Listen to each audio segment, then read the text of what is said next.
మొదటిగా ప్రభు రాకడ ముందు భ్రష్టత్వం కలుగుతుంది. భ్రష్టులు అంటే ఎవరు? భ్రష్టత్వము అంటే ఏంటి? ఈ మాట ఎక్కడ రాయబడిందంటే ఏశావు యొక్క రాయబడి ఉంది. ఏశావు భ్రష్టుడై జ్యేష్ఠత్వాన్ని పోగొట్టుకున్నాడు, లోక ఆశల్లో పడిపోయాడు. నిజమే, ఈ లోకంలో చాలా రకాల లోక సంబంధమైనవి పాపపు స్థితి లోకంలో పెరిగింది, వాస్తవమే, కాదంటలేదు. అయితే నాశన పాత్రుడు పాప పురుషుడు బయలుదేరే గాని ఆ దినము రాదు.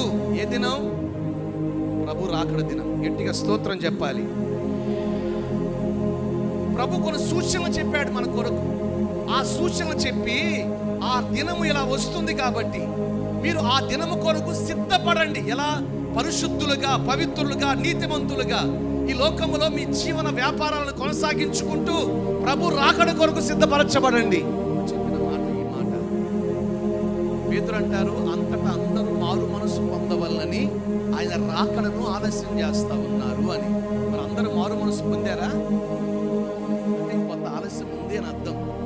అమ్మయ్యా, ఇంకా ఆలస్యంగా ఉంది కాబట్టి కాస్త మనం తిని తాగి సుఖించి చక్కగా బ్రతకొచ్చు అనుకోవడానికి కాదు ఈ మాటలు.